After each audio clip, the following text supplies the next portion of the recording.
All right, let's get into it. Today, we're not just looking at paintings or old sketches. We are going to unlock the operating system, the mental software behind one of the most brilliant minds in all of human history, Leonardo da Vinci. Look, we've all seen the Mona Lisa. We all know about his wild designs for flying machines, but those are just the end results.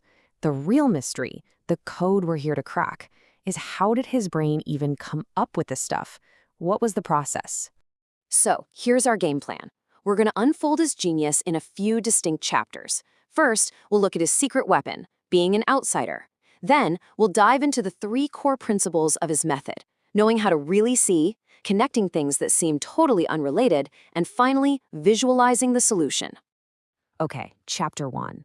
You see, the first secret to Leonardo's genius isn't actually what he learned in some fancy school. It's what he didn't learn. And that gave him an edge nobody else had.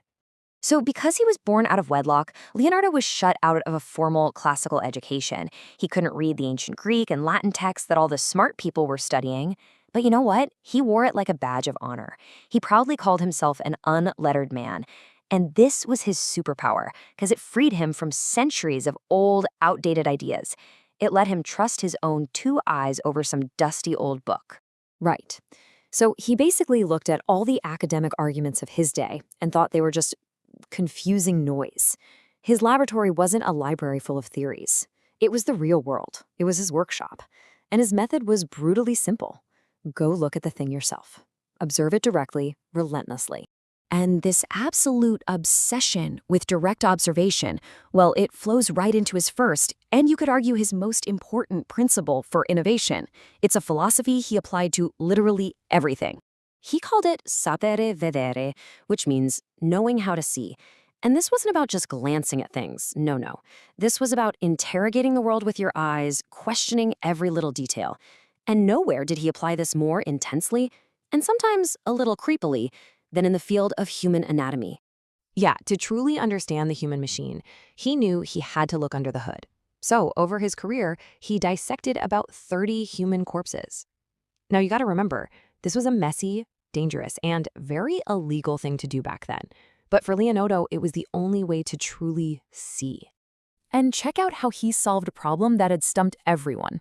He wanted to understand how the heart's valves worked, but you can't really do that with a floppy, dead organ. So here's his genius move. He took a bull's heart, injected it with hot wax, and let it cool. It created a perfect 3D model of the heart's inner chambers. And by studying that shape, he became the first person to correctly describe how blood flows in one direction. Just brilliant. But hey, let's be real, the method wasn't flawless. His commitment to observation was so complete that when he couldn't get his hands on a human subject, he'd use an animal. For example, he drew this incredibly accurate picture of a human fetus in the womb, but he gave it the placenta of a cow because that's what he had recently dissected. So yeah, it's an error, but it's an error that proves his process. He drew what he saw. And this is where the magic really happens. All this intense observation in one field, it became the raw material for breakthroughs in completely different, totally unconnected fields. This is where the true polymath in him comes alive. Think about this. By obsessively studying the anatomy of birds, how their bones were shaped, how their wings worked, and then mashing that knowledge up with his studies of how air moves, he basically invented the entire field of bionics. He was taking nature's designs and applying them to solve human engineering problems. And this right here, this is the perfect example of his method.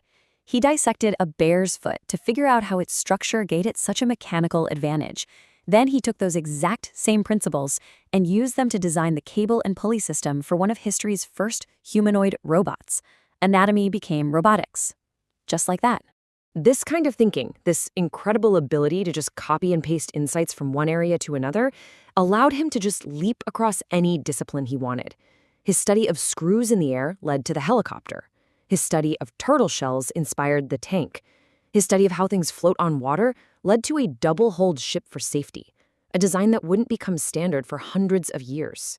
And finally, the third principle. He didn't just connect all these amazing ideas in his head, he brought them to life on paper with a clarity that was so revolutionary it was actually a form of problem-solving in itself. You have to understand, his thousands of notebook pages weren't just a diary, they were his real laboratory. He pioneered using these incredibly precise diagrams, exploded views, and transparent layers to actually think through problems. For Leonardo, it was simple. If you could draw it clearly, you understood it. The act of drawing was the act of solving. I mean, just look at this. His drawing of an armored car from way back in 1487 is practically a blueprint for the first modern tanks that rolled out over 400 years later. It's got slanted armor to deflect cannonballs, 360-degree cannons. He had solved the engineering on paper centuries before the technology even existed to build the thing. It's mind-blowing. And get ready for this, because here's an absolutely incredible I didn't know that fact for you. When he was just 26 years old, Leonardo designed a cart that could move all by itself. It used coiled springs for power, but the really wild part was a system of cams that could be programmed to make it steer along a specific path.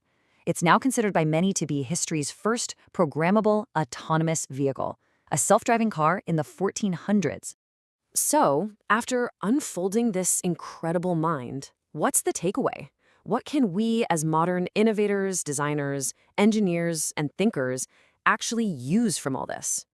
It really boils down to this practical 4-step method. Number 1, think like an outsider. Question the assumptions everyone else takes for granted.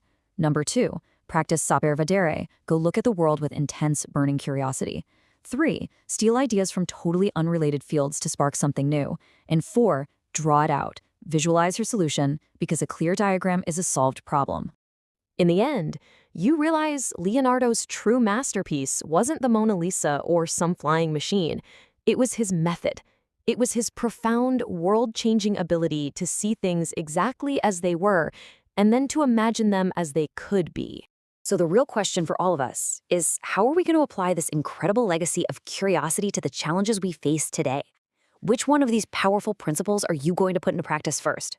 Thank you so much for spending your time learning with us today.